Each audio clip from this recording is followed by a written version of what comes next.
right. Good afternoon, everybody. Welcome to Live Valuation. Today we're going to be taking a look at AP Moller Maersk, I believe it's pronounced. Not really 100% sure on that. I know I've heard it several times, but reading it just kind of looks weird to me. Danish shipping and logistics company. Just give me one moment. Switch something over in the settings. Go away.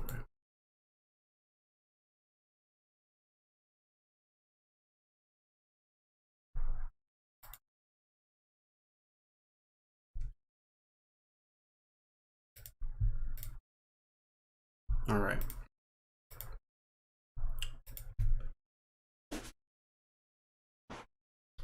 So there's a couple avenues for investing in this company that were available to me. There's Class A and B shares. The Class A shares are primarily owned by the founding family, from which the name of the company primarily comes. But they own about half the company, which could be one of the reasons that it's perhaps an attractable option, though we don't really know if it's actually all that attractable yet. We'll see by the end of the valuation if it's actually attractable or not. But the point is that there is a Class B share that you can buy directly from their exchange, which I have the ability to buy through my broker for a fee. In our last stream, we discussed the effect of foreign stock fees on your overall return if you have limitations in your portfolio size, like I do. So that's not necessarily the best avenue, which is why an ADR is definitely the preferable method.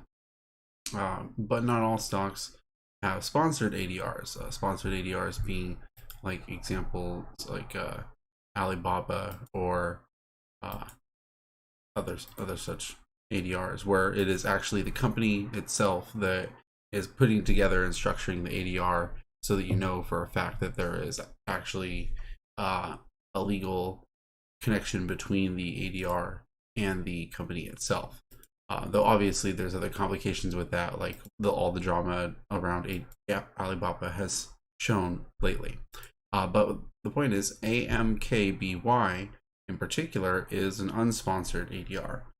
So pointing that out, I say buy into this at your own risk. There's an uncertainty as to whether or not the people who are running the ADR are going to be capable of maintaining a balance of shares, depending on the liquidity of the stock in question, in exchange for whatever dilution happens on the home exchange. So if they issue new shares or they buy back new shares, hopefully they're adjusting their share counts appropriately. I've took a bunch of data on the ADR and compared it to the home stock, looking at the ratios between it over time. And I've come away reasonably satisfied, seeing that yes, it does diverge quite a bit at times, but it does always seem to come back around. And currently, it's sitting around the consistent long-term average. So it's currently fairly priced, the ADR against the home stock. So depending on what valuation we find for the company as a whole, I'm willing to accept that, is basically what I'm saying. So we'll see.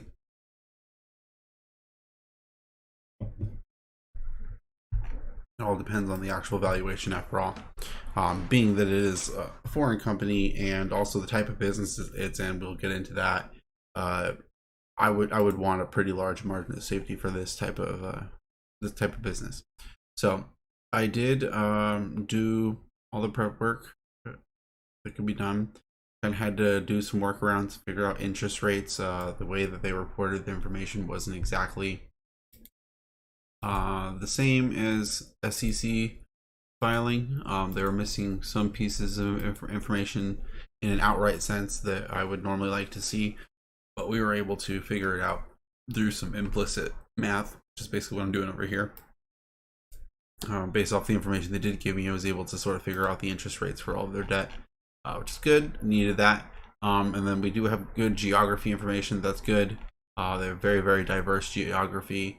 Though technically 45% of their assets is still Denmark, with 25% of the revenues coming from the USA. So still some pretty large chunks there, but overall a pretty good diverse setup. And overall they still end up with a not too terrible weighted country risk premium as a result. Considering how diverse the country set is, it definitely could be way worse. But the assets definitely helps on that, and the assets are all based in very safe markets, seemingly. Though that's sort of an illusion, because again, this is a shipping company, so a lot of their assets are on the ocean, which doesn't have a country risk premium.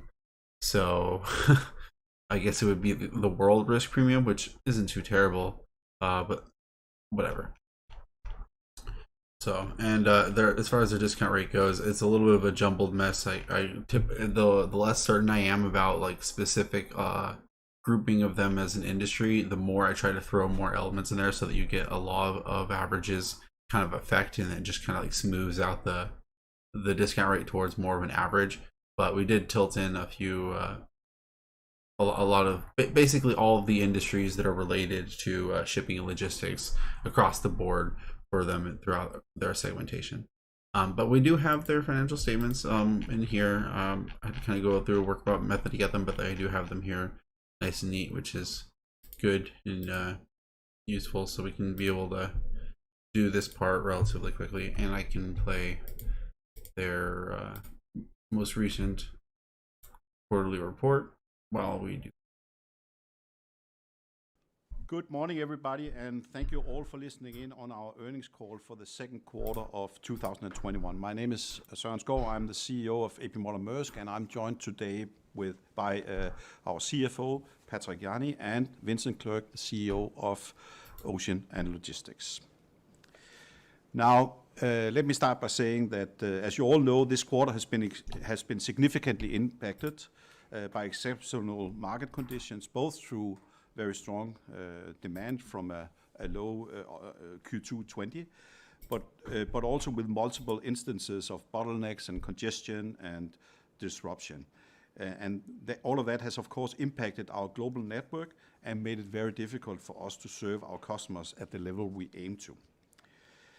While these changes have been many and we have had severe impacts on our customers, we have consistently prioritized our strategic long-term partnership customers to partially insulate them from much of the impact of these challenges. As a result, and despite the difficult trading environment, our customer satisfaction scores have improved marginally every quarter since first quarter of 20 across the whole book of business, and it has increased quite nicely with our top 200 customers, which we read as a sign that customers do appreciate the efforts we put in to place to support them despite the circumstances, and it also proves that the value proposition of integrated and end-to-end solutions is truly there. We want to highlight that in one of the highlights of this quarter is that our customers are signing up for more long-term partnership contracts, and that they are buying more logistics products and solutions from us, which we see as yet another proof point of our strategy, or rather that we have the right strategy. Now briefly to the results. In the second quarter, we delivered another record results, the 12th quarter in a row. Don't know how these lines got all misaligned, but whatever, figured it out quick enough. 13.5 billion, and this means that we are also implying that the 13th quarter and the 14th quarter is around the corner. This will mark 3.5 years of constant progress for AP Moller Maersk.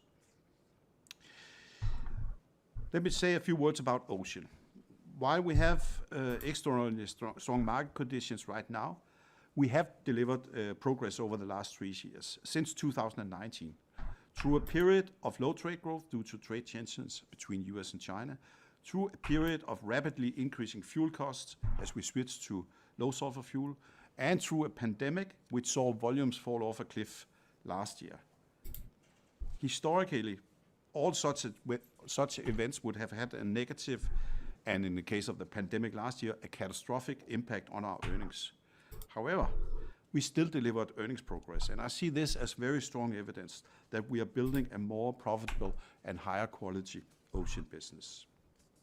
The consolidation, the alliances, the digitization, the cost focus we have had, the disciplined approach to CapEx, and probably most importantly, the development of unique products such as Maersk Spot and the focus on longer-term contracts and end-to-end solutions means that we have a much stronger, more differentiated and less commoditized business that is less impacted by basic supply and demand. I know that many of you listening today now worry about the order book in 2023, as you worried about slow trade growth and IMO 2020 and the pandemic last year. For us, the learning from the last 18 months in the ocean is that what matters is that we serve our customers by deploying the capacity we need to meet the demand, not how many container ships exist in the world. Instead of lowering prices to fill up empty capacity, we are adjusting capacity to meet demand, creating a much more stable environment for both long and short-term business. In the first 3 quarters last year, we delivered earnings progress despite seeing volumes drop in the second quarter as much as 15% by doing exactly that, and we will continue to do so. The current historically high freight rates are caused by the fact that there is unmet demand. There's simply not enough capacity to lift all demand right now. While the current earnings will come down at some point as we are able to deploy more capacity to meet currently unmet customer demand, we believe very much that we will have a much healthier business with a strong portfolio of long-term contracts when it happens. Now turning to logistics, we have built a growth engine in logistics, and I'm particularly proud of that we deliver 38% revenue growth in logistics this quarter, almost all of it organic, and at the same time we improved the EBIT margins to a very healthy 7% on par with or better than many in the sector. This is based all of it on being driven by customer wins, not really market growth. As we said in the Capital Markets Day in May, growth is in particular being driven by our large ocean customers, providing strong proof points for the global integrator strategy. Our ocean customers are happy to buy logistics products from us. With strong organic growth in logistics, our yearly run rate is now at $8.8 billion in terms of revenue, and with the 2 acquisitions that we announced today, we will soon have a $10 billion logistics business. You can expect us to continue to add acquisitions to grow further in logistics as well, and you can expect us to continue to target organic growth by more than 10% per year. In terminals, we are pleased with the performance in our ports business. APMT is back, growing revenue 34% in the second quarter, doubling operating earnings and closing in on our 9% return on invested capital target.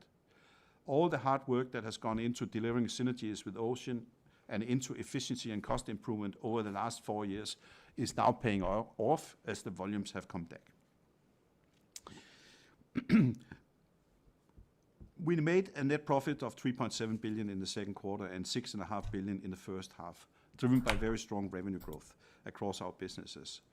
With the strong earnings came a very strong free cash flow of $3.2 billion, driven by the significant increase in cash flow from operations and continued low CapEx. We now expect to deliver more than $11.5 billion of free cash flow this year, which is more than 20% of our market cap. The strong cash flow means that we can continue to invest in the business, in the needed CapEx, and in acquisitions, as well as we continue to distribute cash to our shareholders through dividends and share buybacks. Now, turning to slide 5. Back in May at the Capital Markets Day, we introduced new midterm targets and commitments for 2021 to 2025 to track the strategic progress and the transformation of the company. And we will follow up on these commitments every quarter going forward. For the second quarter, we delivered return on invested capital of almost 24%, significantly above both our annual minimum target of 7.5% and the average return on invested capital target of above 12% from 2021 to 2025. A key driver of creating a more stable ocean business comes from product diversification and digitalization, leading to a less commoditized customer offering. Maersk Spot is one of the key elements in our digital progress that we track on a quarterly basis. And this quarter, we've seen the volume share of our total short-term volumes being 35%, almost unchanged compared to the first quarter, which is due to the constrained capacity situation and our focus on servicing long-term contracted volumes. In logistics, the strong strategic progress continued with an organic growth of 36% in the second quarter and 33% in the first half year. And at the same time, profitability with an EBIT margin close to 6% over the last 12 months and 7.1% in Q2 continue to improve.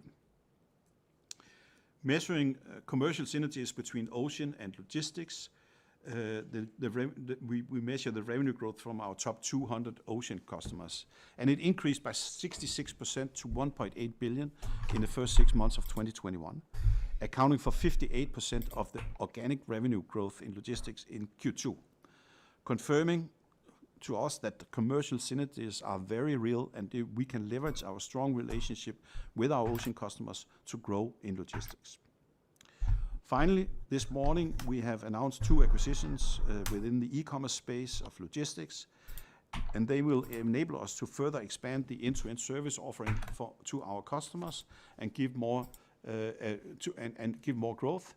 And in order to give more insight and details on this, I will hand over the word to Vincent Clerc. Thank you, Søren. Before I dive into the overall strategic rationale for expanding our capabilities within e-commerce, I'd like to take one step back and start with what we communicated at the Capital Markets Day in May around our M&A strategy and the roadmap that we have for logistics and services. Our framework for M&A still remains based on acquisitions that can expand our capabilities, facilitate a type of acquisitions, and not around building scale. It means the acquisitions continue to be based on verified need in our customer portfolio, which have a clear and validated opportunity to integrate in the service offering that we already have and can support our end-to-end solution, thus delivering scalable capabilities and expanding our prioritized geographical footprints. Over time, as we expand our capabilities, we can leverage these to progressively increase the scale and create synergies.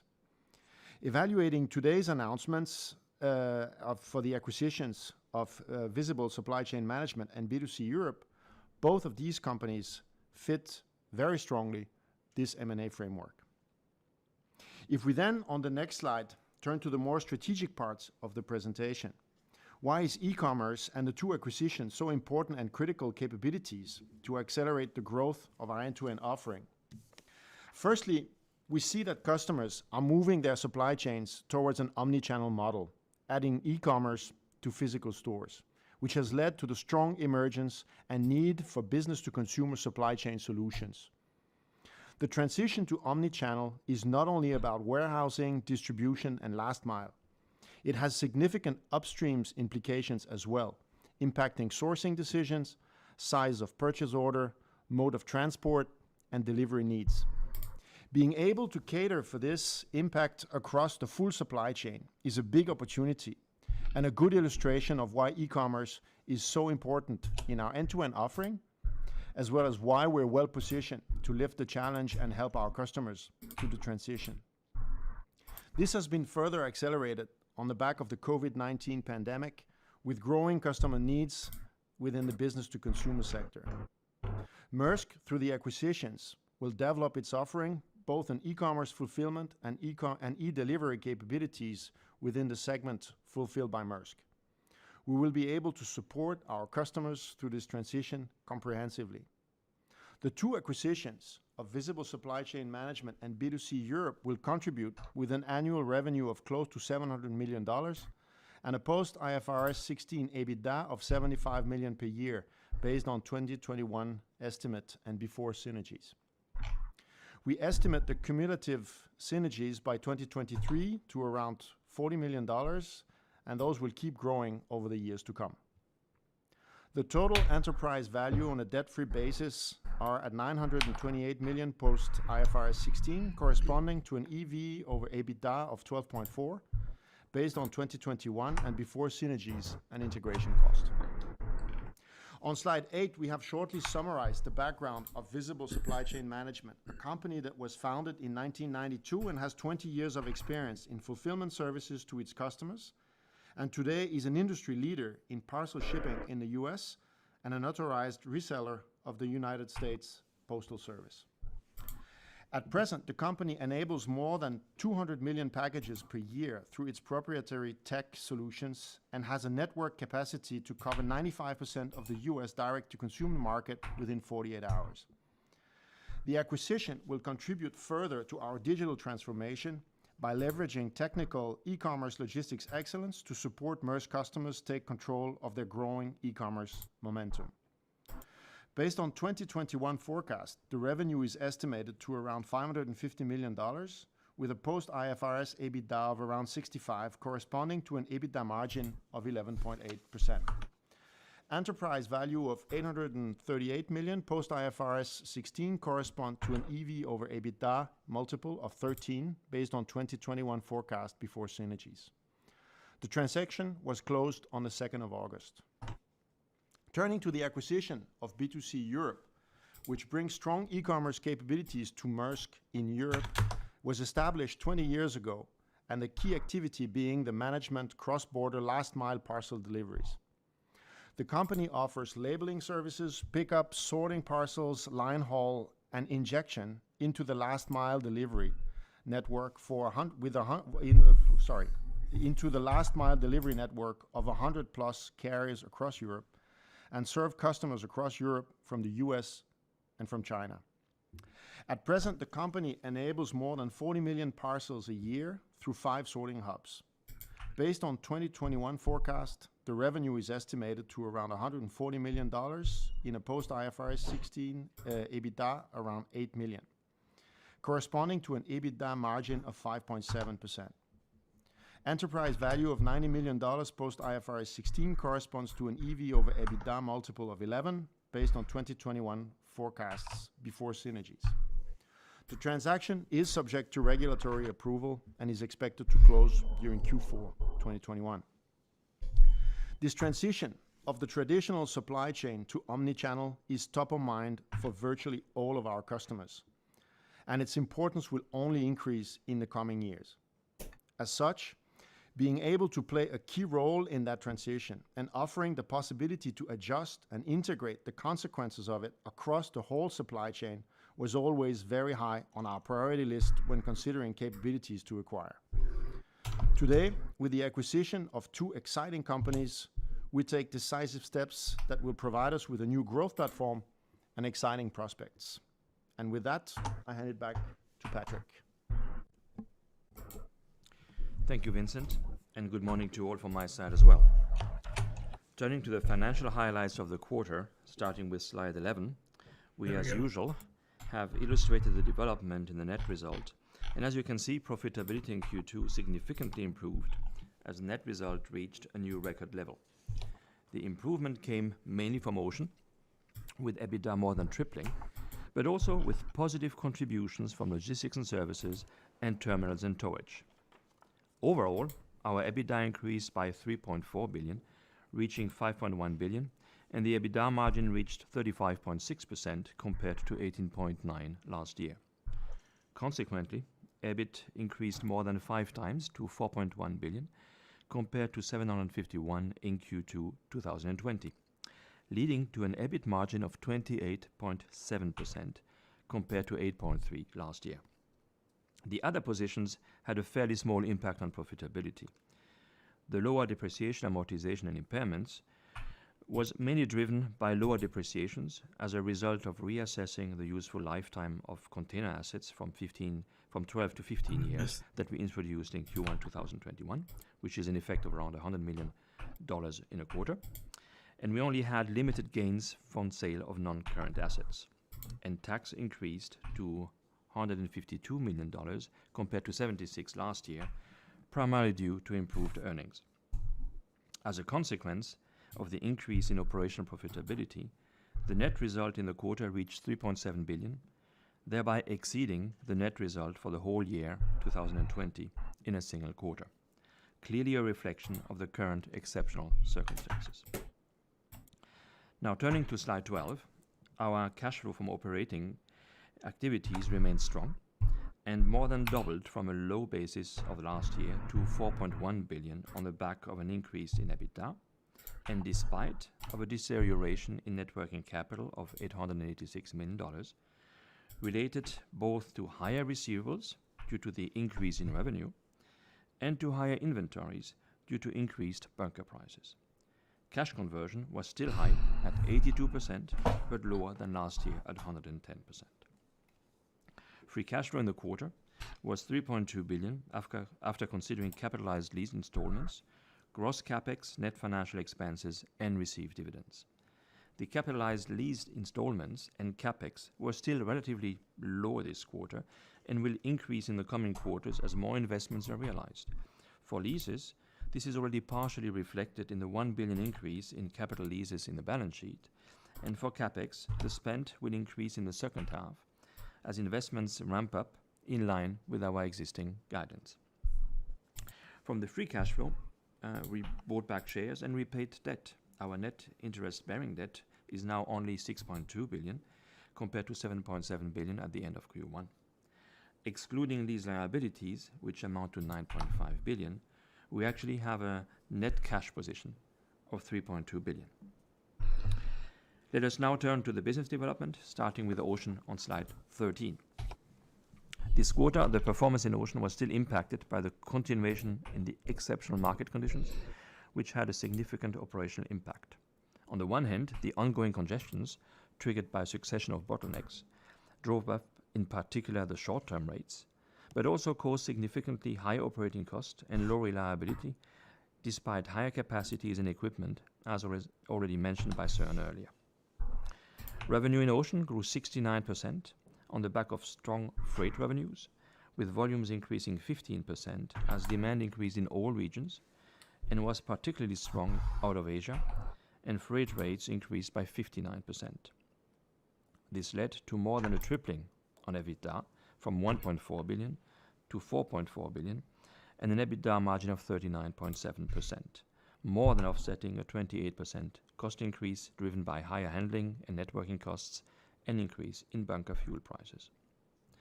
EBIT increased by 3 billion to 3.6 billion, reflecting an EBIT margin of 32.3%. On slide 14, we can see that the EBITDA increased in Q2 and was, like in the previous quarter, mainly driven by the extraordinary environment of capacity constraints and bottlenecks in equipment, which impacted rates significantly and contributed to a $3.7 billion increase in EBITDA alone. The rebound in volumes had also a positive contribution of 532 million. The increase in bunker prices had a negative impact of 405 million, as average bunker price per ton increased by 45% from $328 to $475.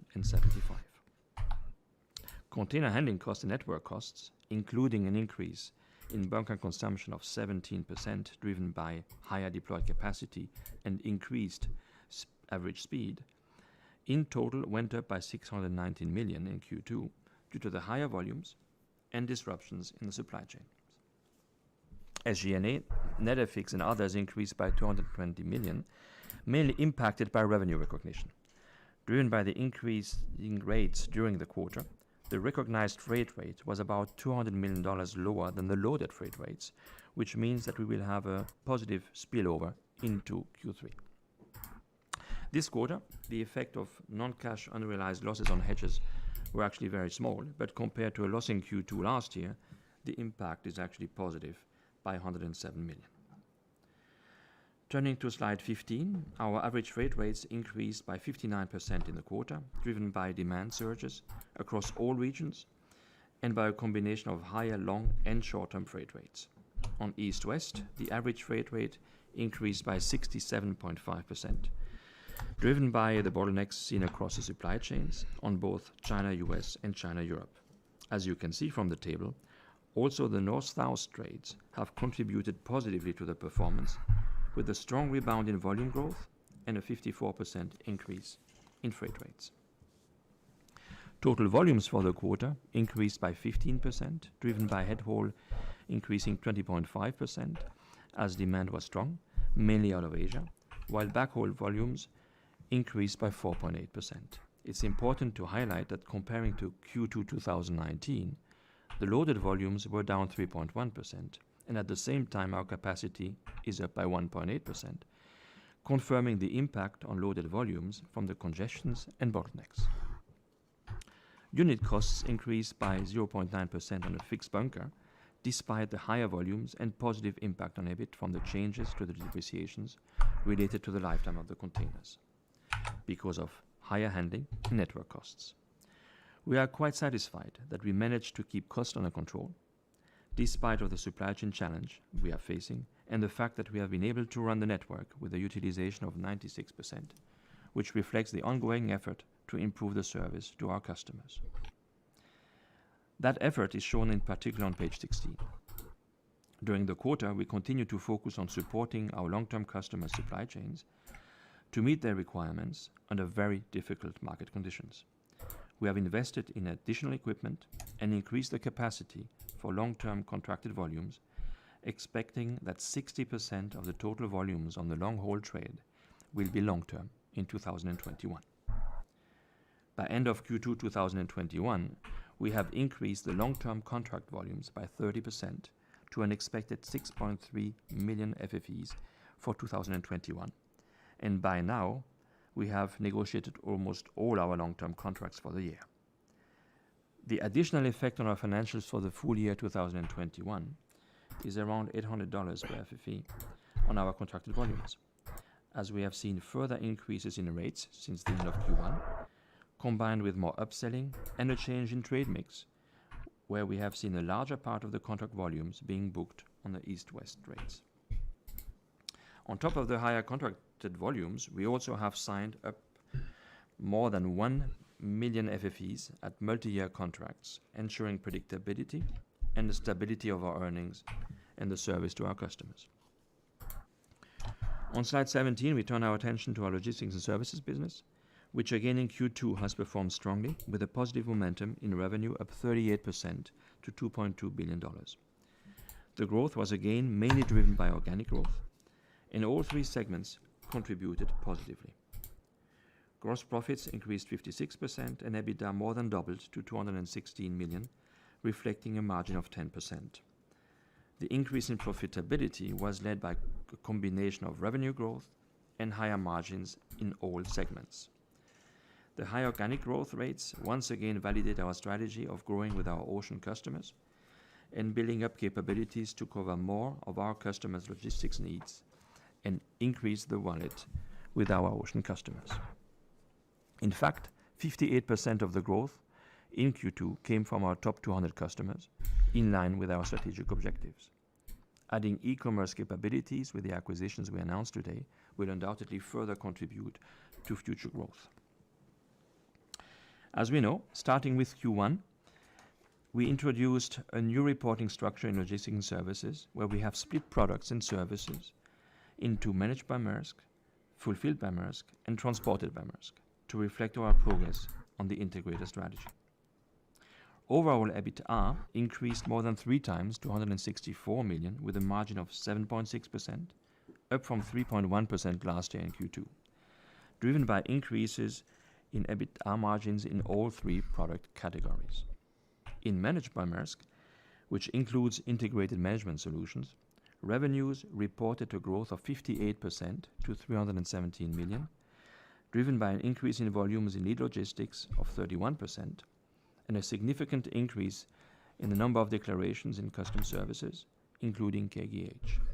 EBITDA margin improved significantly to 13.9%, up from 6.1% last year. In Fulfilled by Maersk, which includes integrated fulfillment solutions, we grew revenue by 51% to $480 million, driven by wins in contract logistics and the turnaround of the existing facilities in North America, based on the growing footprint from the integration of Performance Team. The positive integration was also reflected in the EBITDA that improved from -0.3% to 6.1%. Finally, revenue in Transported by Maersk, our integrated transportation solutions, was up 30% to 1.4 billion, driven by an increase in landside transportation intermodal volumes of 41% from higher penetration ratio into our existing ocean customers. The air freight forwarding volumes increased by 4.3%, however lower rates led to a 7.8% decrease in revenue to 297 million. Slide 19 shows the continued progress in terms of growth and earnings quality of the logistics business. In Q2, the organic revenue growth increased by 36%, including the effect of Performance Team, as this business is now consolidated in Q2 from last year on, while the inorganic growth of 2% relates to KGH Custom Services. The gross profit margin increased by 3% to 26%, with a positive contribution across all segments, and our EBIT conversion improved in the quarter to 27.2%, continuing the nice constant progression we have seen since the end of 2019, where the conversion ratio was only 7.5% on the last 12 months basis. On page 20, we turn to Terminals and Towage, where EBITDA increased by 78%, driven by volume growth and storage income in gateway terminals.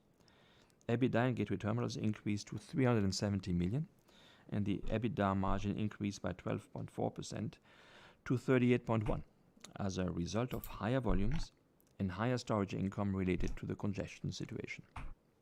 Revenue in Switzerland was positively impacted by harbor towage activity, primarily driven by the increase in LNG activities in Europe, strong grain export in Australia, and ramp-up activities in Morocco, partly offset by lower activity in the Americas, especially Brazil. Revenue increased by $24 million to 184 million, and EBITDA increased slightly from 51 million to 53 million in the quarter. Turning to the next slide, we have visualized the effects from volumes, revenue, and costs on the EBITDA of gateway terminals, bridging the increase in EBITDA from 186 million to 370 million in Q2.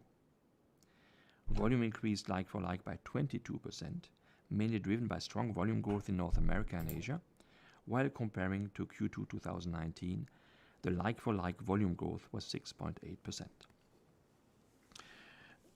Revenue per move increased 8.3% to $301, mainly driven by congestion-linked revenue in North America and higher storage income in Latin America, while cost per move decreased by 6.8% to 234 as a result of higher utilization and lower net provisions. The improved margins have led to our gateway terminals achieving now a ROIC of 8.7% on a 12-month basis, closing in on our target of a ROIC above 9%. Terminals was in Q2 awarded as well a 50-year concession to build, maintain and operate a container terminal in Rijeka, Croatia, in a 51-49 partnership with Enerlogic. This terminal will open a new access to Central Europe and will, as part of the strategy, contribute to synergies with ocean and logistics and services. Turning to manufacturing and others, we reported a decrease in EBITDA of 8 million to 41 million due to Maersk Container Industry being negatively impacted by an increase in direct material costs, despite revenue growing from 154 million to 179 million. As communicated in the Capital Markets Day in May, a strategic review of Maersk Container Industry has been initiated. Maersk Supply Service reported development in the revenue of 18 million to reach $75 million, driven by higher activity and higher rates, leading to a positive EBITDA of 9 million, up from a negative EBITDA of -4 million in Q2 2021.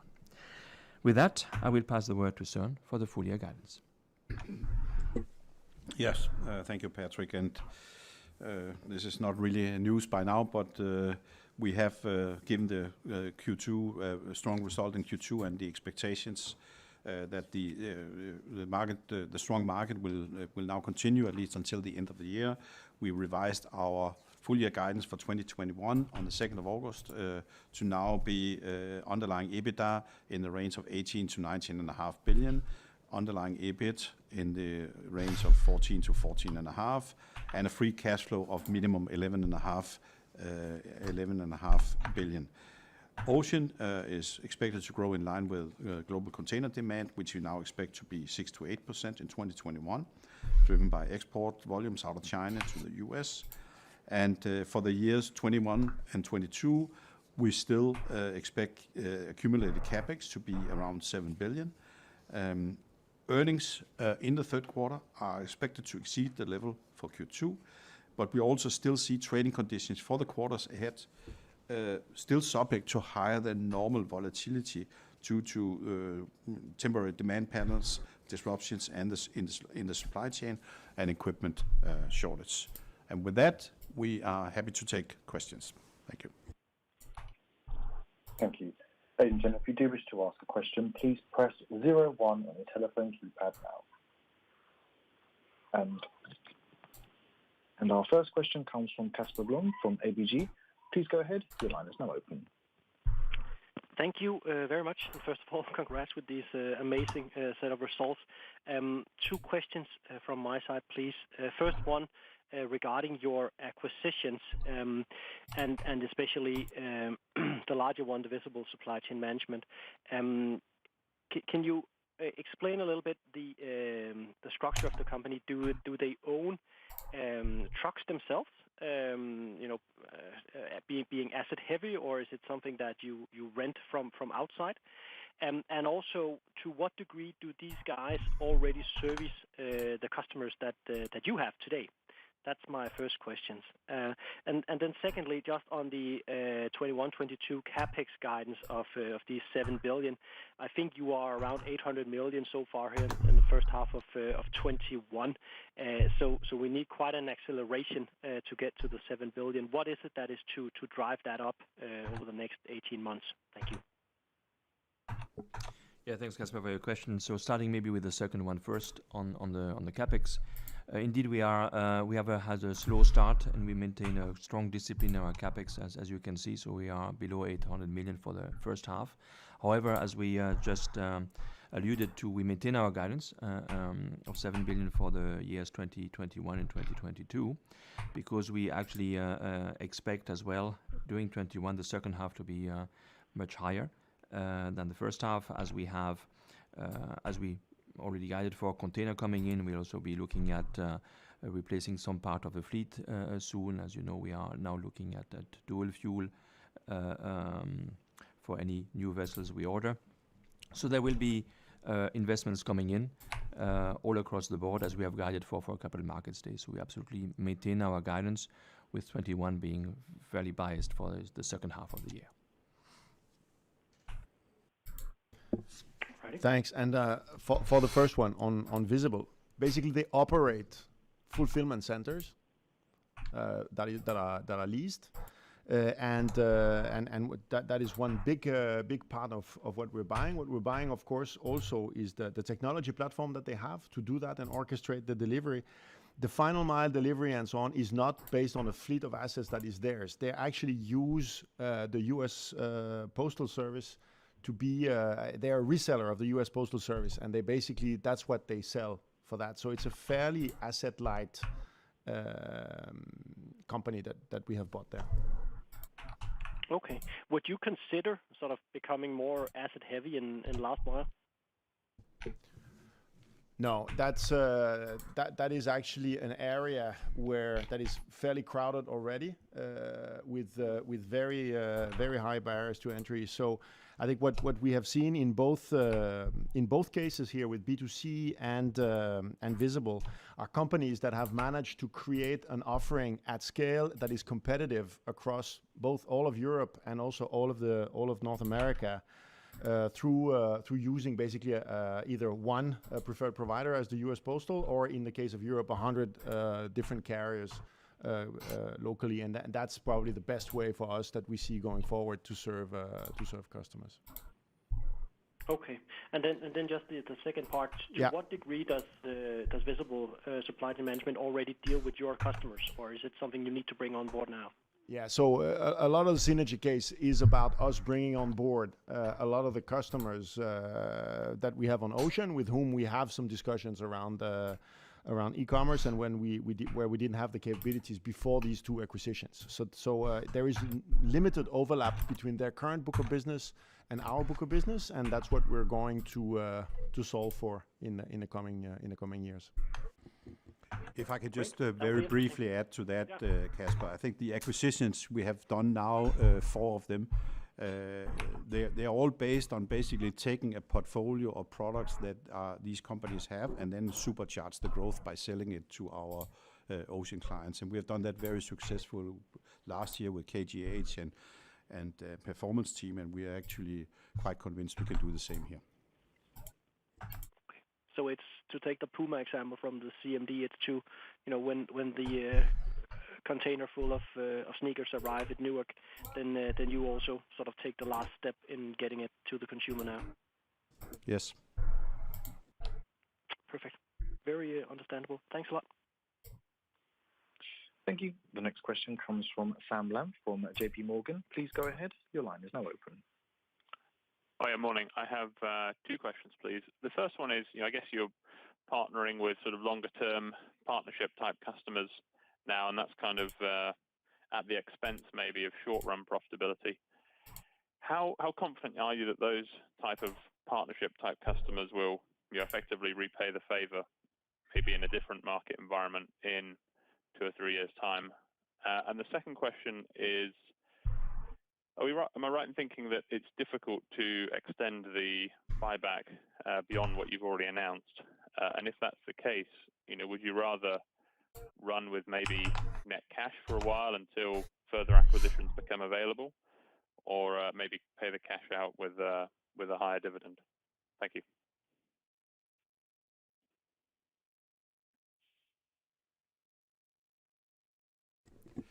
Yeah, so Sam, let's just start on the long-term customers. I mean, we're clearly in a situation where our customers are looking for more resilience in their supply chains. I think everybody have learned that in the pandemic, that we need to have a more resilient supply chain, more multiple vendors, and more inventory. We also have plenty of proof point with our customers that integrated solutions into end products, and if you will, one throat to choke is a very favorable value proposition. We already in the past have had a relatively high contract portfolio ratio of compared to the rest of the industry, and we've been building on that. And then I'll just turn over to Vincent to add maybe a little more color. Yes, I think all the customers with whom we have engaged in both increased share wallets and long-term contracts are customers where we have confidence that this is done with the right intent and not with a gaming intent. We have had actually quite a few instances where we have decided not to proceed with longer-term contracts if we did not feel that the base or the strategic rationale behind it was the right one. So we're really looking for some type of congruence on the strategy and the vision of where we want to go on the supply chain, as Søren is mentioning, and that's really who we are going with. So we have a really high confidence level that these contracts will be respected, that the intent behind it is healthy, and that this is only the beginning of longer term partnerships with these customers. Yeah, and coming back, Sam, to your question on potential return to shareholders, I would say the size and the speed of the announced share buyback of the 5 billion for 2022 and 2023 is pretty much what we can do in terms of share buyback, given the limitation on daily volumes that we have. So really, I would like to just to refer then to the the priority of capital structure that we mentioned as well in the capital markets day. I think the priority here for the cash is first of all to continue generating cash for sure, and then that allows us to actually invest in growth. We have just talked about that. Obviously, the capex guidance is maintained, so capex are coming in. We also investing in terms of inorganic growth. We just announced 2 acquisitions today, and we also guided that there's more to come. I mean, clearly we want to continue in that string of value-adding acquisitions.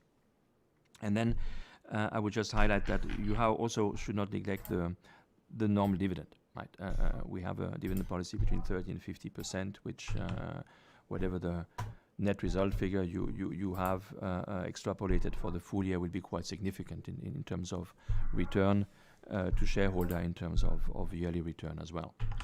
And therefore, the last element is then really just returning extraordinary cash to shareholders through share buyback or extraordinary dividend. So it's really to be seen as the last element of the chain. And I think the first three elements still offer quite a lot of investment and returns as we see today. Okay, thank you very much. Thank you. The next question comes from Dan Togo from Carnegie. Please go ahead. Your line is now open. Yes, thank you. Maybe a bit more on the top 200 focus client you have here. Because yes, you grow compared to last year, but when I compare to Q1, you actually see a small decline. Just to understand the lumpiness here, is there any seasonality we should be aware of, and how should we think about this number going forward? I understand you of course want to increase, but I also expect it to be lumpy. So what decides, so to say, how it will progress, and how does the 54, 57 million US you have in revenue on top 200, how does that split into managed, fulfilled, and transported by Maersk? So that was the first one. The second one, could you maybe elaborate a bit on how you see the market now here? Because you also lift how many, or your expectations to how many volumes are feeding through the system here in 2021. So looking into 2022, I mean, things are getting more and more tight. So for how long can we expect this to go on? Is it fair to assume that at least first half of 2022 will also be impacted by this very tight and constrained market, i.e. also to some extent elevated rates? Some thoughts around that would be much appreciated. Thanks. Yeah, thanks, Dan. I'll start with the 2022 question, and then Vincent will cover the top 200 question. We're going to be asked many different ways today about 2022, but we're not going to be drawn on that. We have visibility to the next, good visibility to the next 3-4 months, and that's what we are comfortable guiding around. Our customers, as we've said many times, they're trying to rebuild inventories and also at the same time serve a very strong basic demand that's driving demand in ocean today. We believe there's actually unmet demand out there, and that's why the strength of the freight market persists. But it's also fair to say that none of us have been in a situation that we are kind of moving out of the pandemic before. So we can only really guide for the time period where we feel we have good visibility through our own bookings, through the purchase orders that we manage on behalf of our customers in supply chain management and so on. And it looks like a really strong autumn in global logistics. And with that, Vincent. Yeah, thank you. On the top 200, there is a little bit of seasonality in that Q2 will always be a bit the lull between the strength prior to Chinese New Year that works itself through the supply chain during Q1, and the peak that we see in Q3 and through Q4.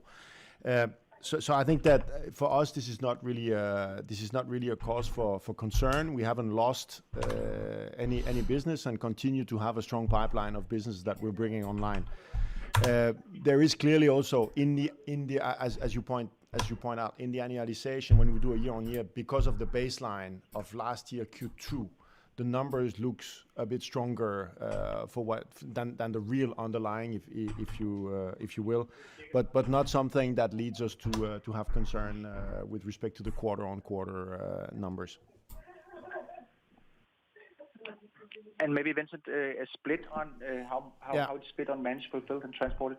Yeah, so this is not something that we disclose, but I can only say that these customers are heavier in the upper part of so on managed by and fulfilled by. This is where they're actually heaviest in terms of share of the total. But these are not numbers that we disclose. Okay, then maybe just a follow-up to Søren. As you mentioned, you've been through contract negotiations and more or less everything has been have effect. Are there still contracts that you negotiated in Q4 last year that you will renegotiate, of course, coming here in Q4 that needs to be lifted to this elevated level? Well, I mean, yes, a new contracting season, a negotiation season will start towards the end of the year. As you know, particularly in Asia, Europe, a lot of the contracts are on calendar year basis, and obviously, given the data we have provided today, where we say after the first quarter our contract portfolio had been renewed, or what had been renewed was with a $500 increase, and now we're saying it's an $800 increase. So I guess the answer to your question is yes. Thanks a lot. Understood. Thank you. The next question comes from Robert Johnson from Exane BNP Paribas. Please go ahead. Your line is now open. Oh, good morning, gentlemen, and thank you very much for the presentation. 3 questions from me, please, if I may. First of all, on the guidance, if I focus on the EBITDA guidance of 18 to 19.5 billion, even the upper end of that range assumes that EBITDA will remain broadly flat at the Q2 level during Q3 and Q4. But you said today that you expect Q3 earnings to be above the Q2 level. As such, the implication would appear to be that profitability will decline in Q4, and that's even based on the upper end of guidance, let alone the lower end. So maybe could you just talk us through your thinking around sequential EBITDA going into Q4? The second question on contract rates, it's maybe a little bit of a follow-up to the previous question. But you showed in the presentation today that your exposure to long-term contracts will rise significantly this year, which is obviously good in terms of earning sustainability going into next year. But when we consider the lag effect in terms of repricing long-term contracts upwards, is it now actually looking quite likely that the average revenue per contracted container will actually be higher in 2022 than in 2021? And the third question, just on unit costs, they were up by 3% in Q2 versus Q1, which was, of course, understandable given the Suez disruption. Is it possible that unit costs could decline once again in Q3, or is that maybe too optimistic given all the supply chain disruptions going on around the world? Thank you.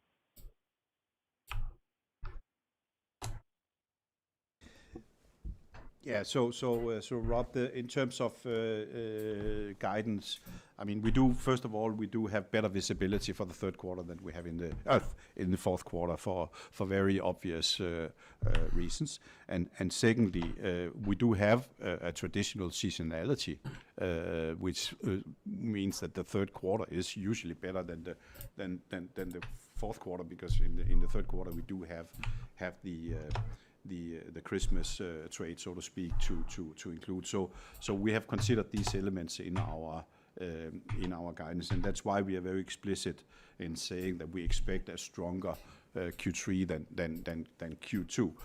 So thereby we are also implying that we expect Q4 will be lower, but obviously today here still in the beginning of August, I mean, especially November and December is still far away, and we have little less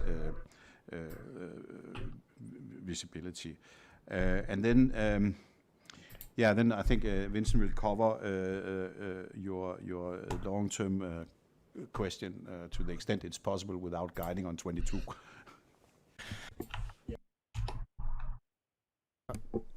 So Rob, on the contract, I think that whether the contract rates will be higher or lower next year will very much depend on the trading environment during the negotiations of those contracts during the Q4. The tenders are likely to come out or will come out in October and November, and will be negotiated there during the fourth quarter. I think what we need to bear in mind is, given the extreme levels that we see on the short-term rates, the corrections, once that unmet demand that Søren was talking about goes away, that the corrections towards a more normal level is likely to be quite rapid. And therefore, whether these contracts will be catching up to the level of the one that have signed lately or not is something that we will really have to see during the fourth quarter. So sorry, it's a very much it depends answer, but that's really also the nature of the beast here. As far as the unit cost is concerned, what is really driving a lot of the unit cost increase is the level of congestion that we are seeing right now. So I would say that as long as that congestions and these disruptions perdure, which is certainly still the case today to quite an extent, we will see some cost linked to that, and as it alleviates, a lot of those costs will go away. So today, as you can see, it takes more fleet. Our fleet has grown by 2%, but from 2019, but our volumes are down 3%. So it basically takes more TEUs to transport an FFE than it did prior. That will go away when the congestion goes away. On the other side, we've seen also asset price inflation in the form of time charter rates, and some of the contracts that we have signed here, they will stay with us for a while. So that will have a longer lag, you could say, on our unit cost than the congestion-related cost. All very clear. Thank you, guys. Thank you. Our next question comes in line of Michael Rasmussen from Danske Bank. Please go ahead. Your line is now open.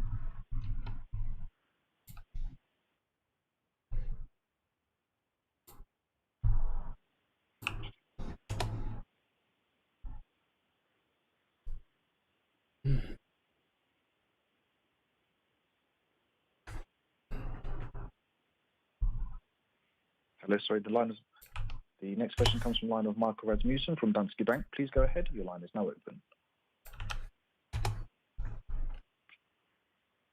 So, Michael, do you have your line unmuted? Or do you have it muted?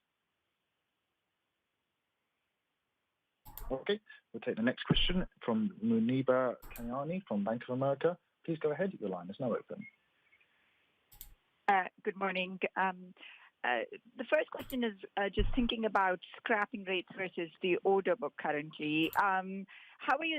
What's your expectation? Would the high profitability and lack of supply keep scrapping rates low, similar to what we've seen over the last year or so? Or do you think IMO regulations, etc., would result in higher scrapping in 23-24? That's my first question. Secondly, on the two new acquisitions, can you give a sense of what the growth rates were pre-crisis and kind of what the multiples would be on a, say, 2019 Ebitda? And thirdly, we're hearing from other companies about rising logistics costs impacting their margins. How should we think about companies reshoring or nearshoring supply chains going forward? Thank you. So first of all, on scrapping, obviously every ship that floats right now is employed to meet customer demand. That means scrapping has come to a complete and grinding halt. But of course, every day that passes by, the ships gets one day older, and there's building quite a number of ships up that eventually will be scrapped when, if you will, when they are not needed anymore. So I think we're just taking a pause because anything can be chartered out today, but obviously it doesn't change the fact that the ships are old and needs to go. And then your last question was around. We'll get to the visible. What your last question again was? Was that rising logistics costs are impacting customers' margins, and so how should we think about nearshoring? Look, there's no doubt that many customers are thinking about how they can make their supply chains more resilient. But most people will think about increasing inventories in their supply chains and having fewer situations with single sourcing or single vendors. We are not seeing any dramatic move to nearshoring, because it was not really distance that was the issue, has been the issue during the pandemic. The transportation networks has broadly, until now, if you will, been able to move all the cargo. And if you have if you nearshore and you put a factory in Mexico instead of China, or you put a factory in Eastern Europe instead of China, that factory can still be hit just as easily in a pandemic scenario as it can if it's based in China. And then, of course, there's all the issues around who actually understands how to manufacture nowadays, who has the technology, and so on. So we are not seeing any dramatic move to nearshoring as a consequence of this. And then I'll ask Vincent to cover your question. You asked what was the pre-crisis growth in Visible, if I understood it correctly. Yes, I don't have the exact number here. I just remember it was in double digit, but I think Steve will get back to you with those numbers as soon as we get them.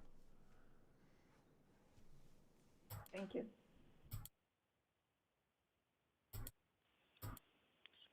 Thank you. The last question comes on the line of Frans Hoyer from Handelsbanken. Please go ahead. Your line is now open.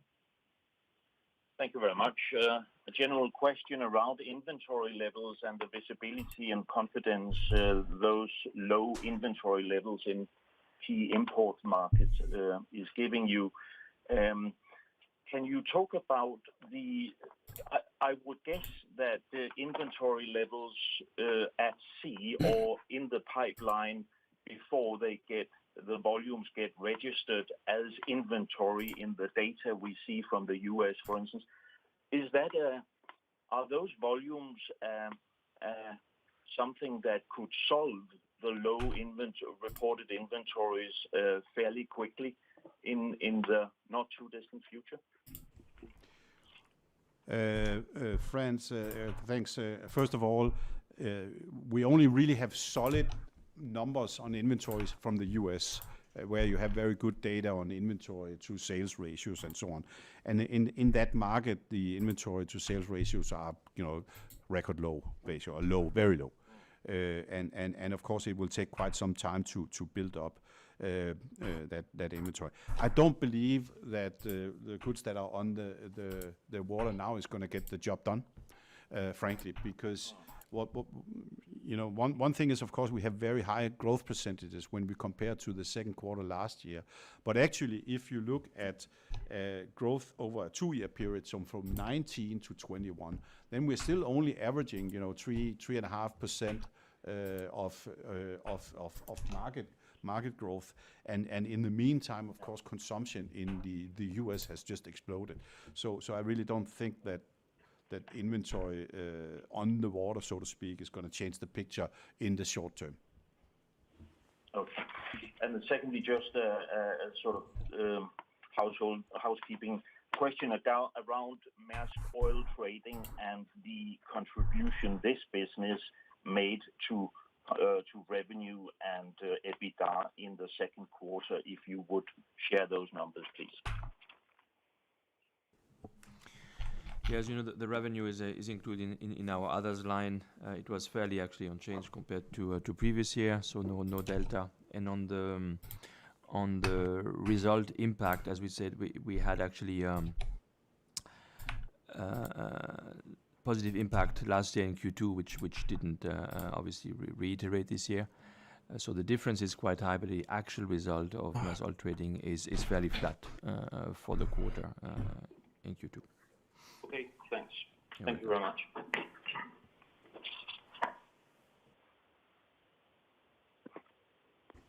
Okay, that was the last question. Then let me leave you with a few remarks. So we had, as you all know, record high profits in the second quarter, driven both by an exceptional market condition in Ocean and solid strategic momentum across all of our businesses, executing on creating the synergies that we discussed at our Capital Markets Day, and we are well on the way to the best ever result in A.P. Moller Maersk in 2021. with strong progress and momentum on the strategy and transformation. We continue to build a higher quality ocean business with differentiated and integrated offerings and a larger portfolio of profitable long-term contracts. We also have continued strong improvements in the logistics and services segment with organic revenue growth of 36%, well above our midterm target of 10% per year. We are expanding the logistics capabilities and accelerating our end-to-end service offerings through the acquisition of Visible and B2C this quarter with strong e-commerce capabilities, and are zeroing in on a $10 billion logistics business, which can grow organically at the 10% or $1 billion a year. Also, terminals, 34% revenue growth and a return on invested capital moving within the shouting distance of our target of above 9%. As has been alluded to, we are generating record levels of cash and have a super strong balance sheet, and that enables us to, as Patrick put it, both invest in the business, do acquisitions, and continue to share cash with our shareholders in the coming quarters and years. This current exceptional high level of earnings is setting us up well for the future. So thank you for listening, and we look forward to being back again in November. Thank you.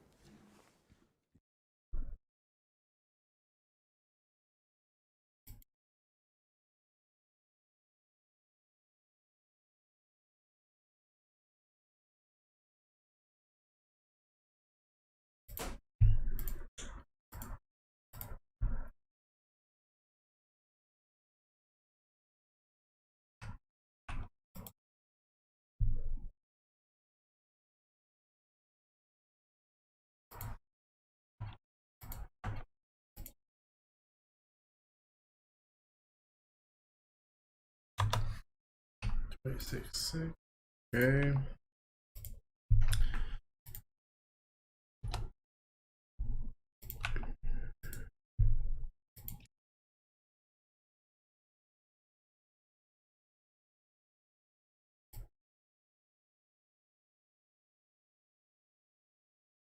All right, 3 years left. Some complications with doing it. I tried to do a little bit of shortcut. It didn't really work out.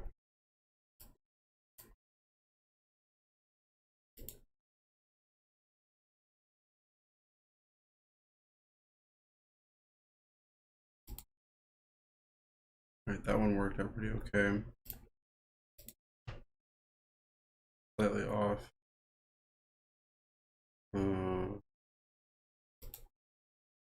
Why is this problem consistently happening, That number was correct. Then financial items, correct. And tax, incorrect. Tax is correct.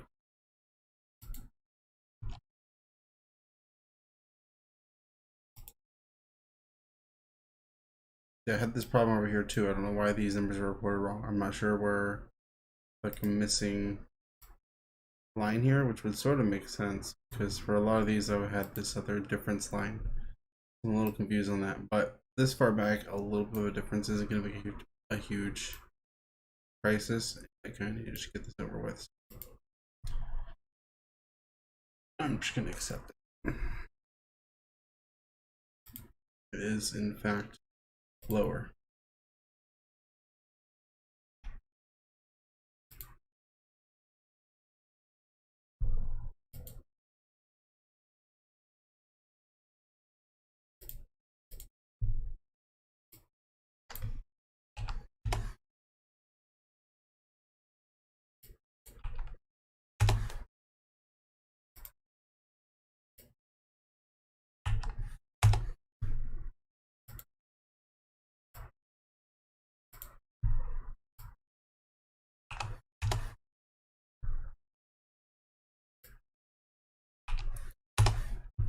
Alright, hopefully the shortcut works a little bit better on the cash flow statement. A lot of these are very consistent. Only one or two of these is going to probably make this questionable. And we can double check easily on the balance sheet.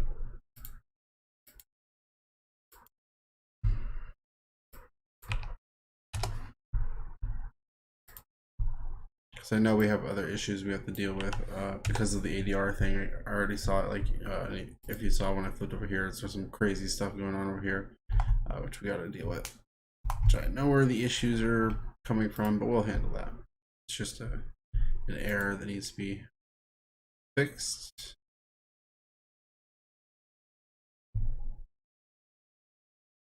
Okay, this one I should probably double check a little bit. This one minus this one across the board works out, and then there is that one across the board as well. Okay, so all those should be fine. G, G, J, J, M, M. Then these ones should all work as well.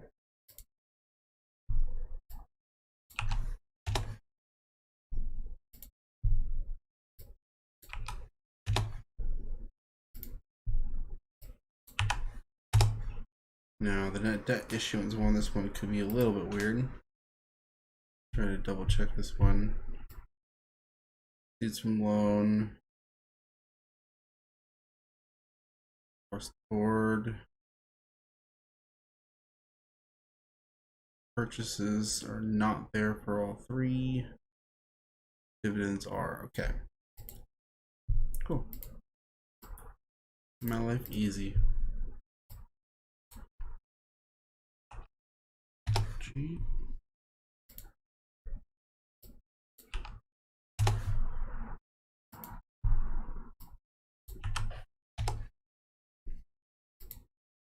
Skip this.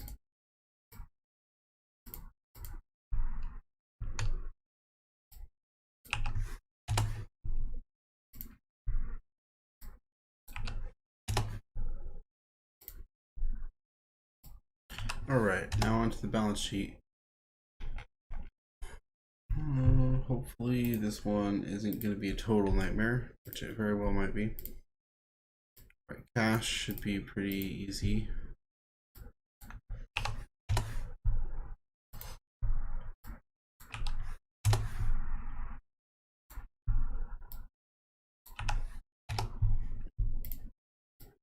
Yeah, both marketable securities and receivables should also be easy.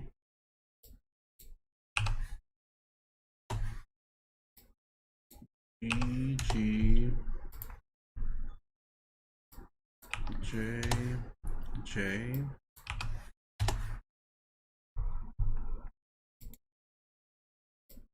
M, M. Inventories should also be pretty straightforward. G, J, M.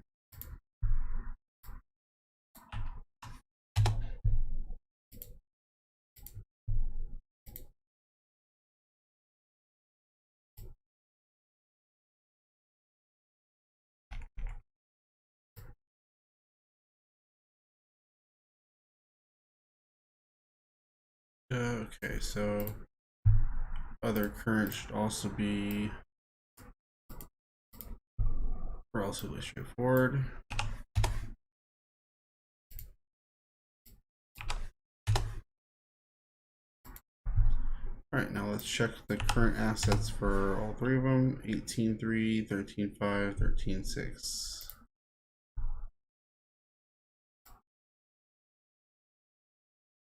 18.3, 13.5, 13.6. Okay, so this is sort of working out. This one should also be straightforward.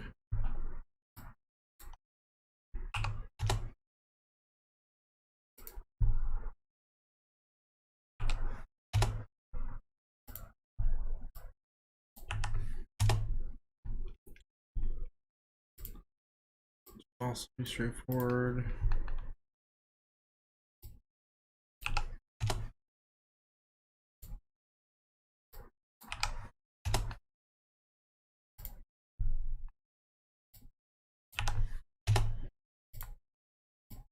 Okay, I do think the assets ended up being relatively easy. It's the liabilities that I do think are the tricky part.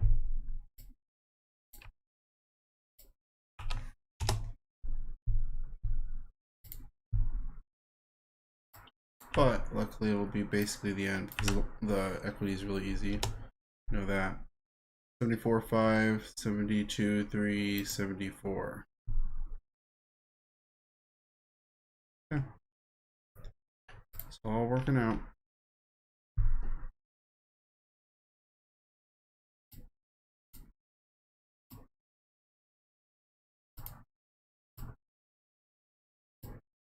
We're just gonna go ahead and do it. And hope it all works out.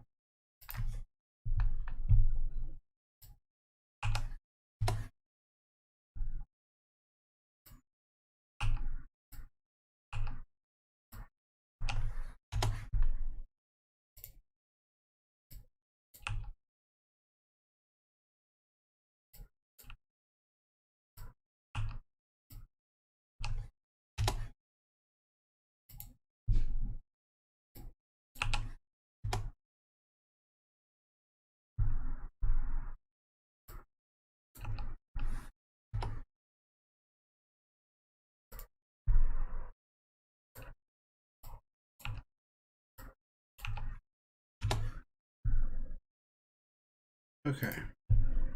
Now the second one. Okay.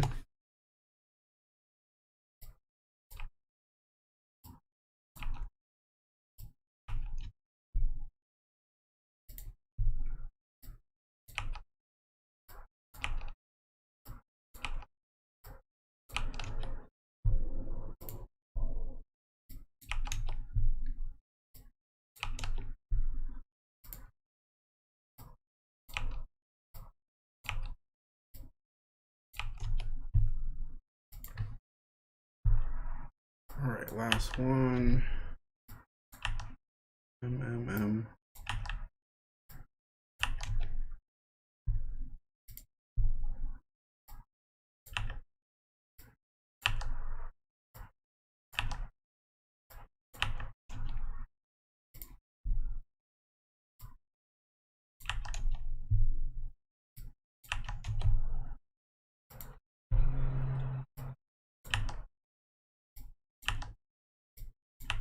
All right. So 31.9, 33.0, 34.1. 31.9, 33.0, 34.2. 33.027. Oh, we're slightly off on that one. Yeah, we're slightly off on all three of them. Okay.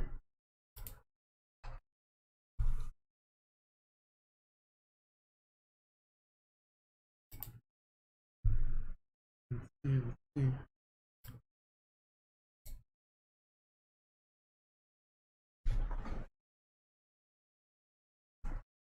Okay, so there's this other payables right here. That's probably it for all of them.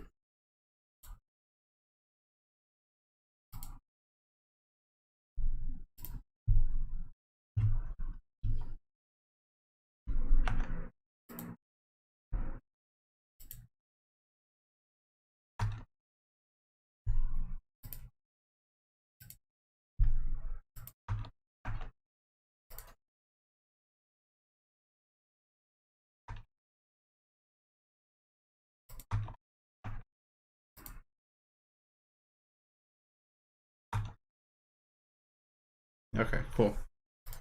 Problem solved. Now we're basically done.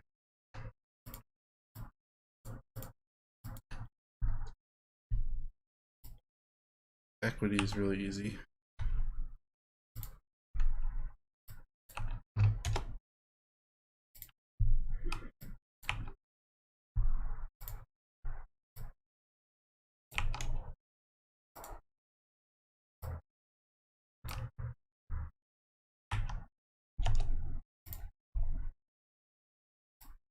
Okay. So So there's all of the financial statements. A little bit painful there. Like I said, we have some serious issues to deal with, so don't pay attention to that. That's definitely not accurate. We have to make a bunch of weird adjustments for the ADR. It's gonna be complicated. So let's take a look at what we are dealing with though. Interest rate coming out to 4% on a 3-year average. Tax rates negative 57%. So it's got a little bit of a weirdness going on there. Let's just go ahead and 9-year average is 45%. 5-year average 38%. That might make a little bit more sense. Let's just leave that in there maybe. The 3-year average of margin, it comes out to 5%. 5-year average is more like 1%. 9-year average 3.25%, but we do need to adjust that.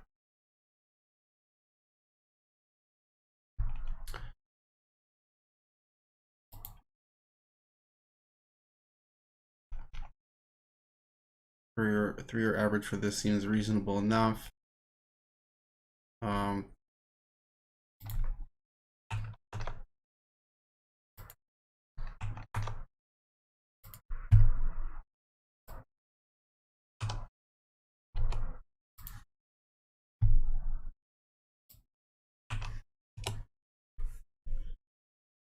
That might make more sense for this.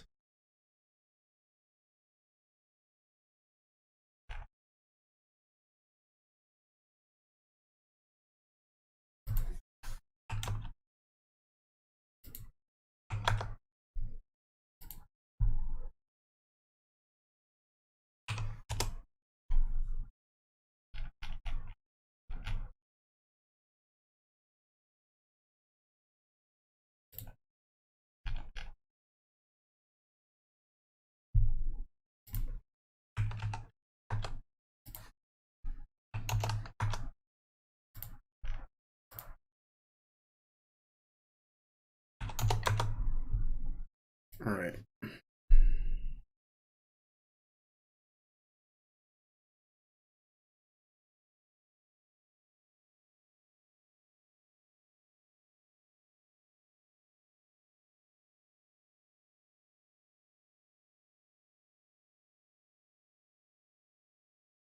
Now, from my understanding of what the issue here is, I think I need to convert it as though it's in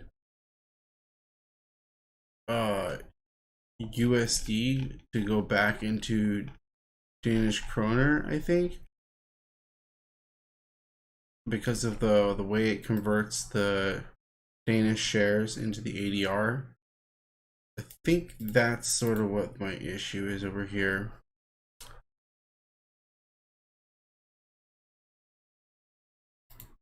Maybe.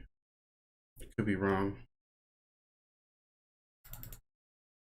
I had made the template correctly for dealing with normal ADRs and normal foreign shares, but then now here I am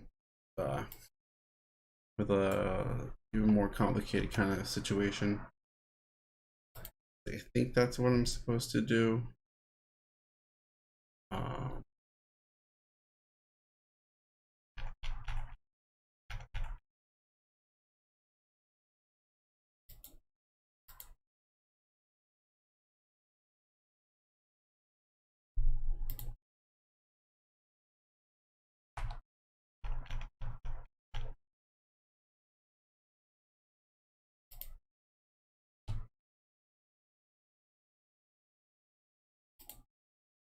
Maybe.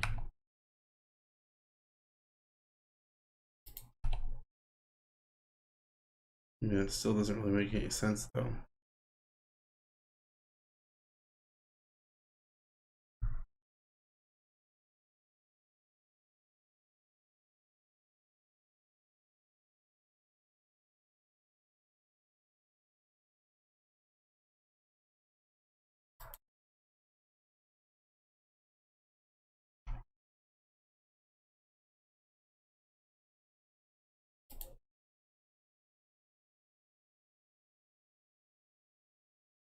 These are actually, that's right, because I did a weird thing with the ratio.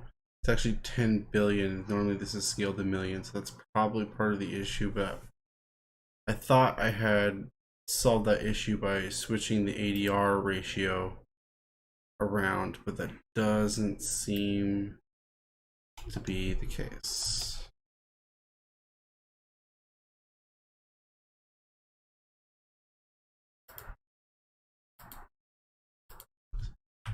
Do I have it backwards? Is that sort of the issue here? Is it supposed to be? I mean, I guess that's maybe too far.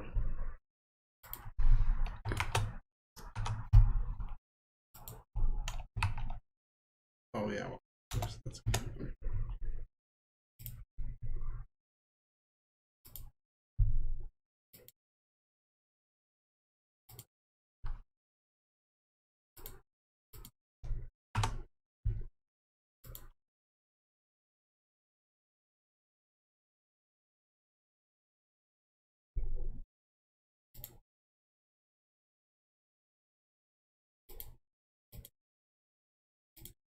I thought I had it set right with this ratio because the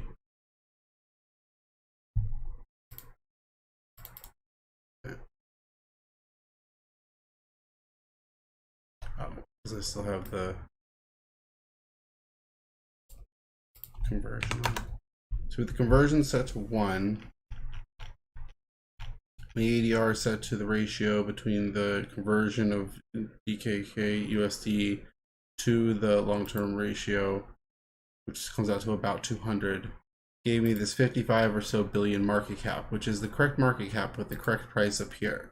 So that's why I was like, this feels correct, but then like I said, these shares are kind of scaled off. But I did that intentionally because it is actually supposed to be off by a scale of 1,000.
Sorry for the confusion, anybody that's watching this later.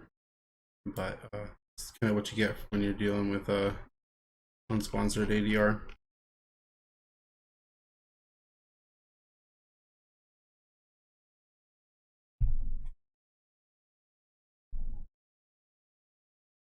They don't really publish their information. It's a way that you can really figure it out. So kind of just running into this issue.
Slightly new plan, if I can figure out how to do it.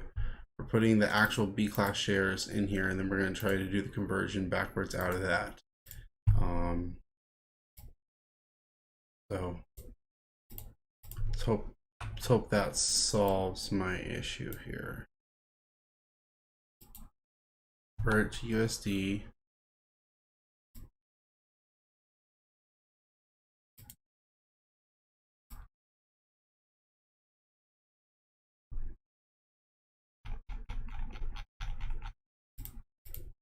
Or convert to Danish, maybe.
Yeah, see, I'm not sure about how to convert it back.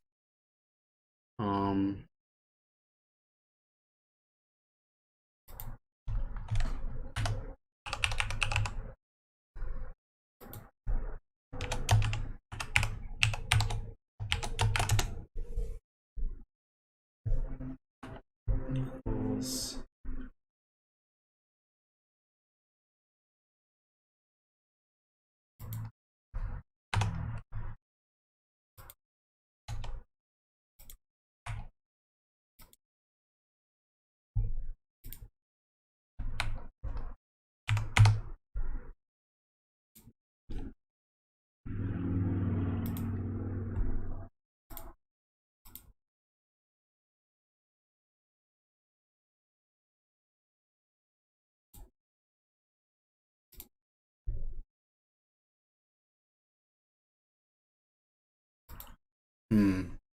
Well, I could just...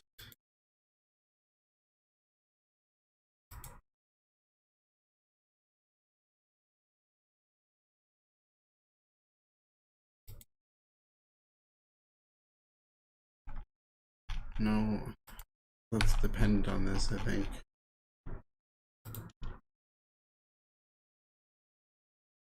Yeah.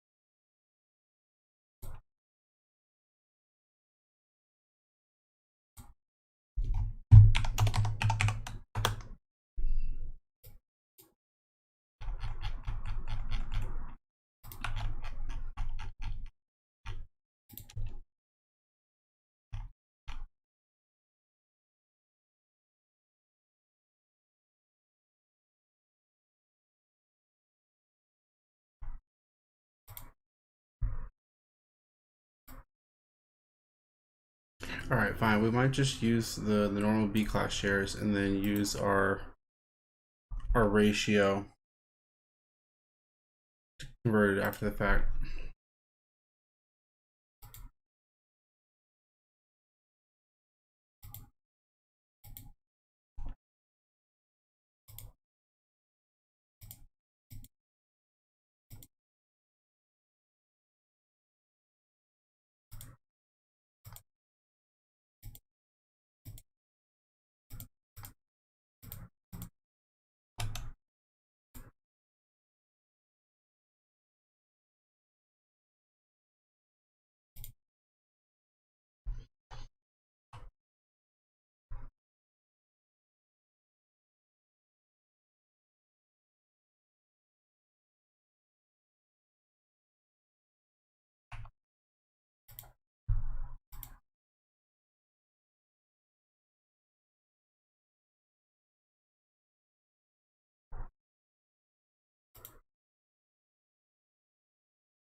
Did I do it?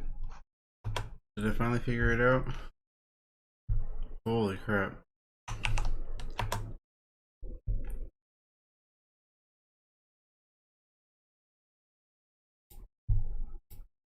Might have.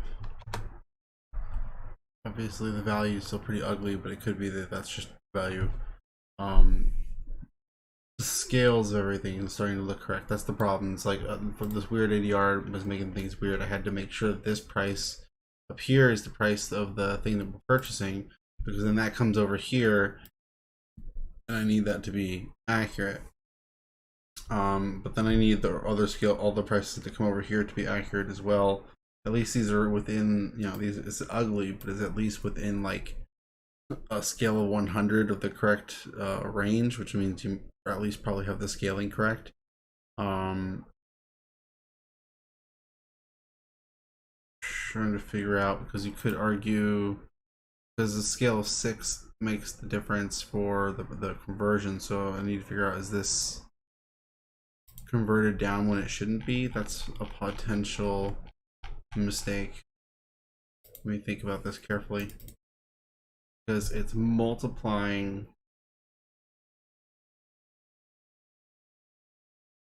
by the conversion to USD, but it was already in USD, so that could be wrong.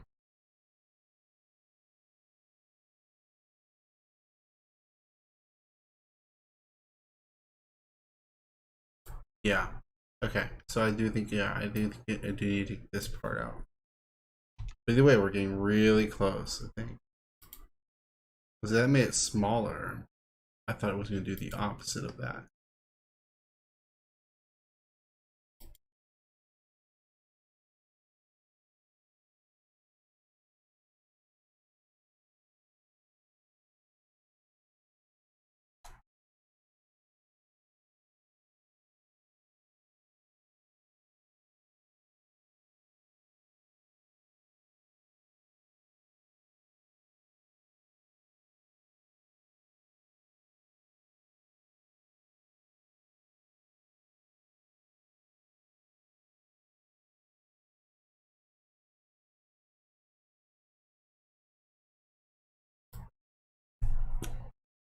Could be that that's just the way it is.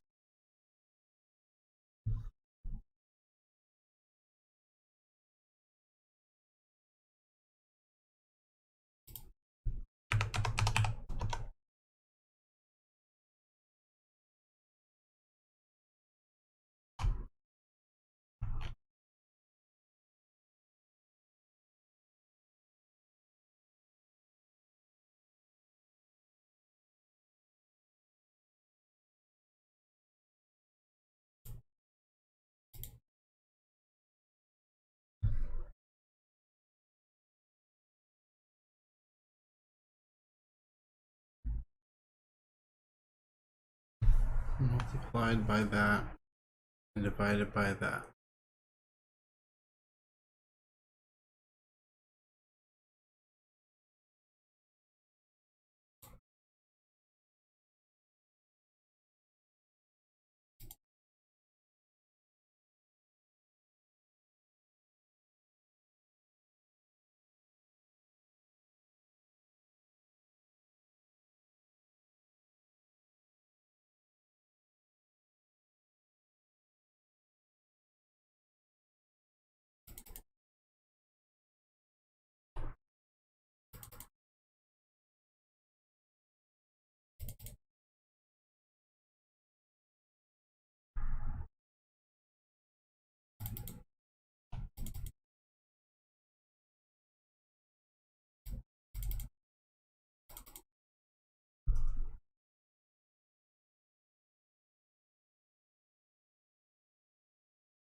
trying to figure out, it's like, should it be that they're all supposed to be multiplied?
I already had the.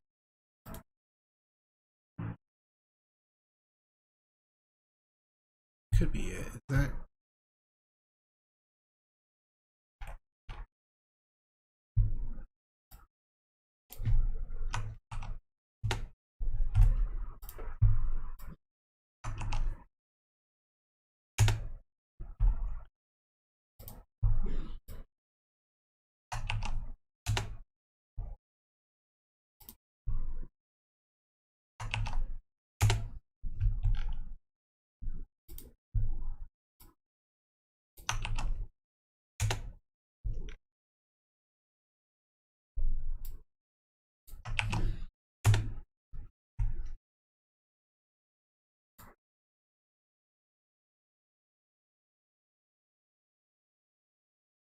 Those outcomes make a lot more sense.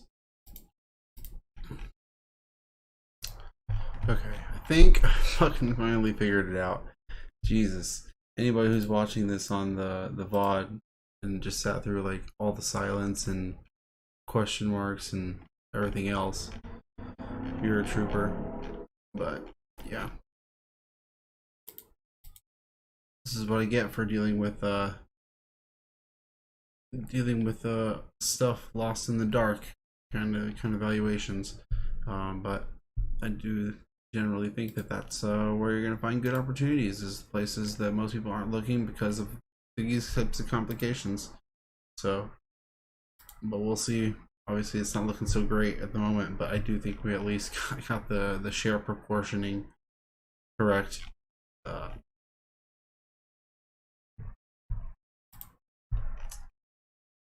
Take a look at what Yahoo has to say about revenue expectations. We have 39.74 billion in the most recent year. Apparently this year 2021, which we're halfway through, people are expecting a 42.6% increase based off the calls that we were hearing. That makes sense. That seems to be in line, roughly speaking. So we can go ahead and throw that on there. And then people are expecting a 9.1% decrease next year, apparently. So we can go ahead and throw that on there, which gets us to 51.5%. Now they do kind of have a business that waxes and wanes a lot. In general, I would put into steady growth after that, but because of the huge bump up in revenues, I'm kind of hesitant to do that.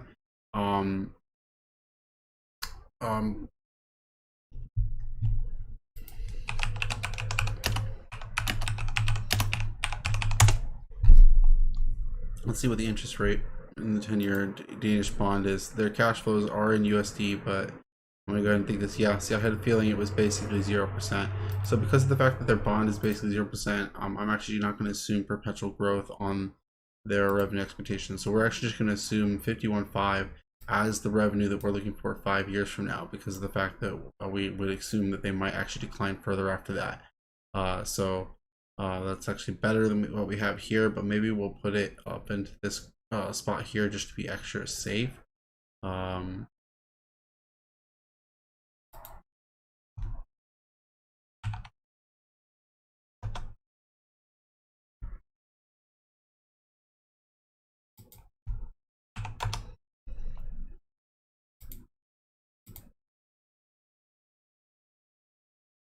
Okay, I'm pleased with that, but then we're gonna recenter this.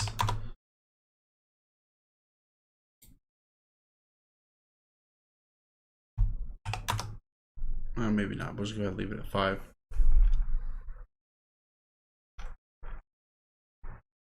And the margins, 2 is probably too low for a perpetual.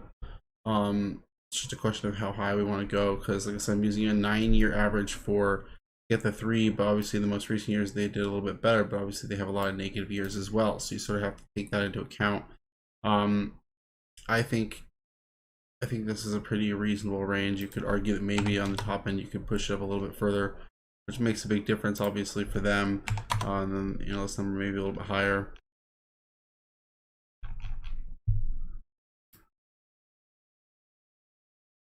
Debt assumptions, I'm kind of just using general assumptions I usually go with maybe them doubling, maybe them cutting it in half, keeping it generally centered. They're in a good cash position overall, so expectations of 35% versus 29%, I think that's pretty reasonable.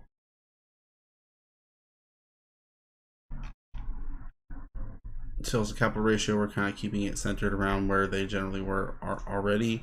You could argue that this is a little bit high for them, but it's what it is.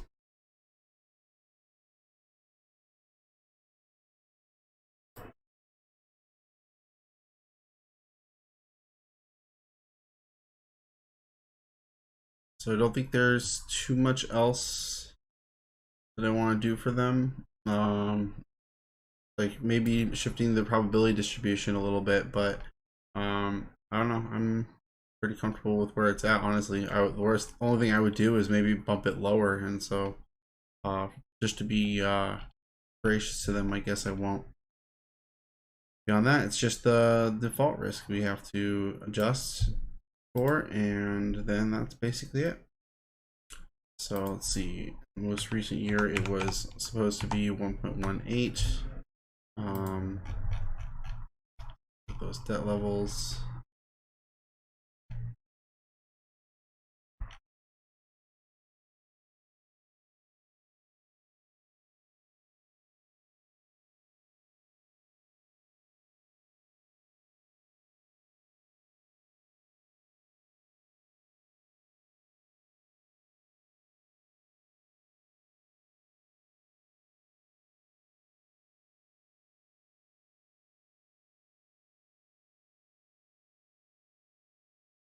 Yeah, we'll just go ahead and leave that as is.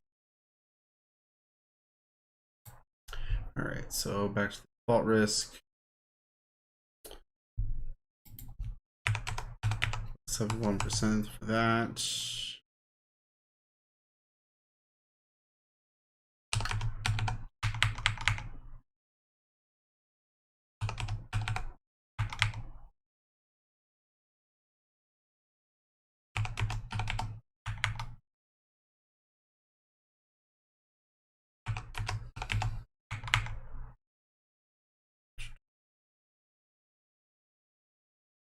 So despite the good talk of their good balance sheet position that they discussed in the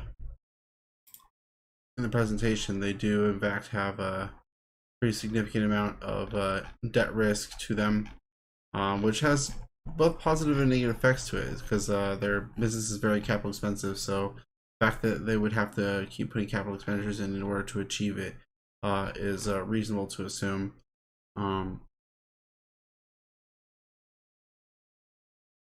So just is what it is. Their business, it's like they talk about being in a good balance sheet position, but they'll likely have to issue a lot more debt moving forward. Could argue this is a little bit high considering everything else, but all considered, as you can see with their valuation, it actually sort of helps them.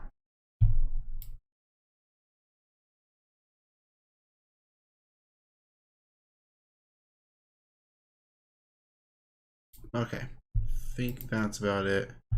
Everything moved over here correctly, right? Well, we do have to do.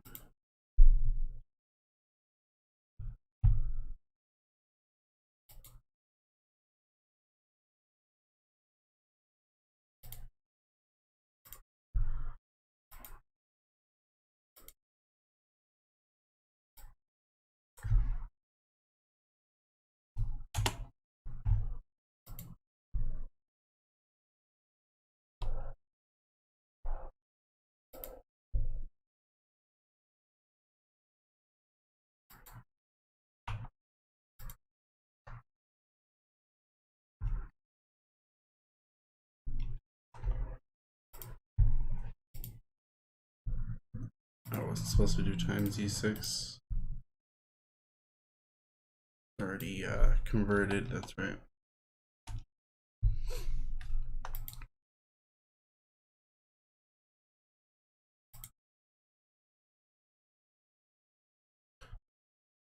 Okay. So, AMKBF, though we are actually looking at it in the AMKBY, which is the unsponsored ADR share. AMKBF would be the actual share trading on the Danish exchange. So valuation's appropriate for both of them, but it's up to you to decide which one you're purchasing. The price is different, but the percentages that we're expecting should be roughly the same. So either way, AMKBF or AMKBY, whichever suits you, which is AP Moller Maersk, Danish shipping and logistics company. Today, the U.S. Treasury is selling for 1.66%, and we have an equity risk premium for mature markets of 4.69%. I come to a discount rate for them of 6.92%. They do actually pay a regular dividend, but I didn't actually get that information ahead of time, and I don't really feel the need to go look up at this point. Honestly just not don't care enough to. 5 years ago they had sales of 4.3 billion USD dollars. In the most recent year it was 39.7 billion. Expected to be a pretty significant climb in the most recent year. It's just a question of where that'll be 5 years from now. Sales of capital in the most recent year was 0.88 compared to an industry expectation of 1.6, so pretty low as far as that goes, with returns on invested capital of 4.39%, which is yeah, pretty low.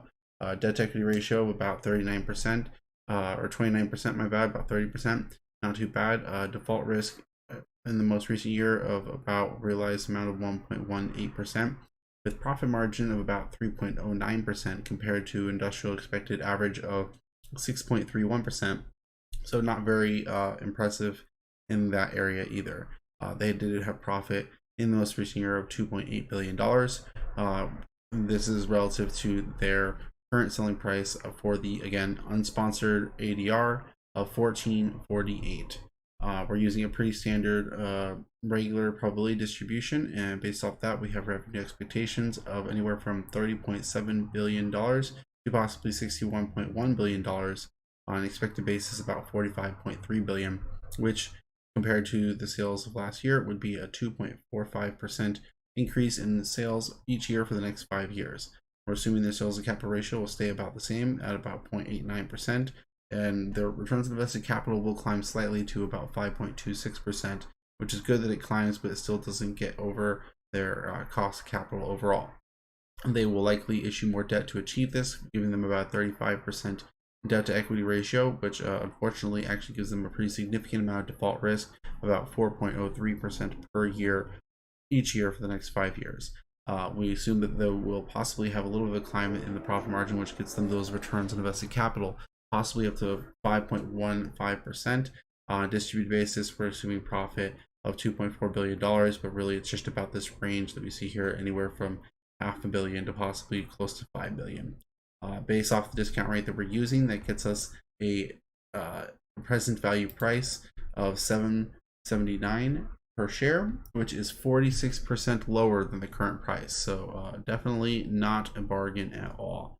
We have 5-year forward value targets unadjusted for the dividends that they do pay out of anywhere from $3.72 per share to possibly a high end of $24.14 per share. On a distributed basis, we would expect about $10.89, again unadjusted for the dividends that they paid out. Short-term pricing metrics, we don't actually have a good analysis numbers for it, not to mention all of the weird formula changes I had to make due to the unsponsored ADR. It would be screwing all of this up, so that definitely is basically meaningless. But either way, that's the valuation. Based off of the forward value target we see here, I am expecting returns of negative 5.54% per year for the next 5 years for this company.